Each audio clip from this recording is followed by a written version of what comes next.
لا إله إلا الله لا إله إلا الله لا إله إلا الله ما لنا رب سوى لا إله إلا الله لا إله. எந்த வழியில் சென்றாலும் நிம்மதி இல்லை. ஏன்? அலி இப்னு அபி தாலிப் அவர்களிடத்தில் ஒரு மனிதர் வந்து கேட்டார், யா அலி, ஹுர்ரிம்து மினஸ் ஸலாத்தி பில்-லைல், இரவுடைய வணக்கத்திலிருந்து தூரமாகிறேன், தடுக்கப்படுகிறேன். ஆனால் காரணம் தெரியவில்லை அலியே. ஏன் இரவு வணக்கத்தை என்னால் தொழ முடியவில்லை? அலாரம் வைக்கிறேன், மனைவி எழும்படி என்னை எழுப்பிவிடு என்று கூறுகிறேன், எல்லா வசதிகளையும் ஏற்படுத்துகிறேன், ஆனால் இரவு வணக்கத்தில் ஈடுபட முடியவில்லை அலி. ஏன்? அலி அவர்கள் சொன்னார்கள், அந்த ரஜுலுன் கது கையதத்க துனூபுக், நீ பாவங்களால் பிணைக்கப்பட்ட கட்டப்பட்ட மனிதனாக இருக்கிறாய். தொழுகையை சரியாக தொழ முடியவில்லையா?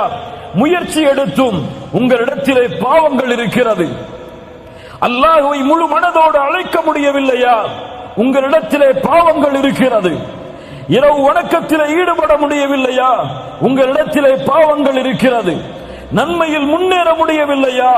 உங்களிடத்திலே பாவங்கள் இருக்கிறது.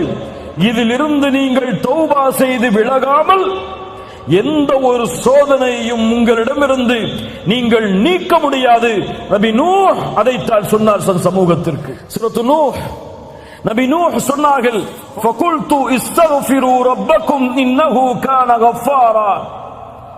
நபி நூஹ் தன் சமூகத்திற்கு சொன்னார், இஸ்தக்ஃபிரு ரப்பக்கும், ரப்பிடத்திலே மன்னிப்பை தேடுங்கள், அவன் மன்னிக்க கூடியவனாக இருக்கிறான். யுர்சிலிஸ் ஸமாஅ அலைக்கும் மித்ராரா, மலைகளை அவன் தொடர்ச்சியாக ஏற்படுத்துவான். அவனிடத்திலே பாவ மன்னிப்பை தேடுங்கள். உலகத்தில் செல்வத்தாலும் குழந்தைகளாலும் இந்த உலகத்தின் தோட்டங்களாலும் அதில் ஓடக்கூடிய ஆறுகளாலும் அல்லாஹ் உங்களுக்கு உதவி செய்வான், ஏற்படுத்துவான். அல்லாஹ்விடத்திலே மன்னிப்பை தேடுங்கள் என்று நூஹ் அலைஹிஸ்ஸலாத்து வஸ்ஸலாம் அவர்கள் சொன்னார்கள்.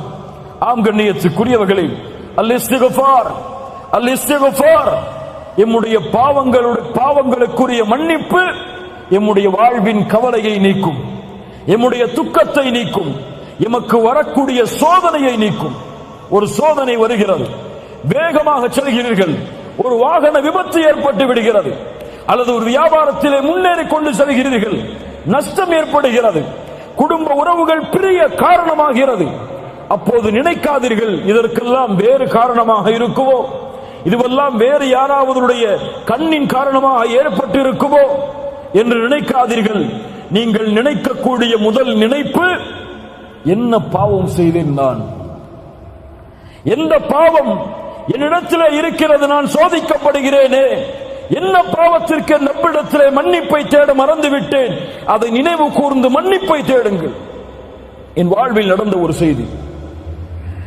இந்த நாட்டிலே ஒரு வாகனத்திலே நான் சென்று கொண்டிருக்கும் பொழுது ஒரு பெண் என்னுடைய வாகனத்திலே மோதிவிட்டாள்.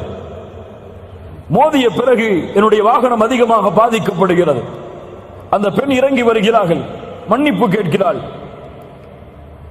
அப்போது என் கணவன் வரட்டும், இருவரும் சேர்ந்து நாம் போலீஸ் ஸ்டேஷனுக்கு போவோம் அப்படின்னு சொல்லி அந்த பெண் சொல்றாங்க. வெயிட் பண்றோம். அவங்களுடைய கணவன் வர்றார்.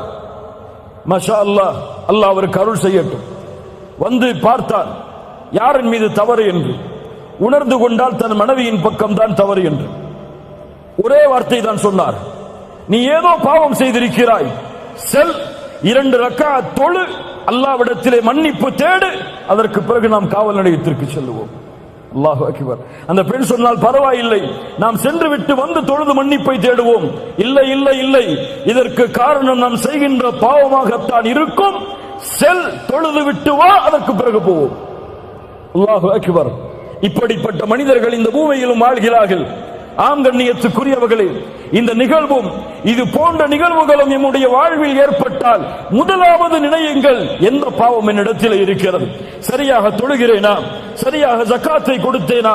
ஹஜ் கடமையாக ஹஜ் செய்தேனா? புறம் பேசுகிறேனா? பொய் பேசுகிறேனா? பெற்றோர்களுக்கு மாறு செய்தேனா? மனைவிக்கு நோவினை செய்தேனா? பிள்ளைகளுக்கு நோவினை செய்தேனா? என் ரப்பை நினைவு கூற மறந்தேனா? என் ரப்புடைய தொடர்பில் துண்டித்து இருக்கிறேனா?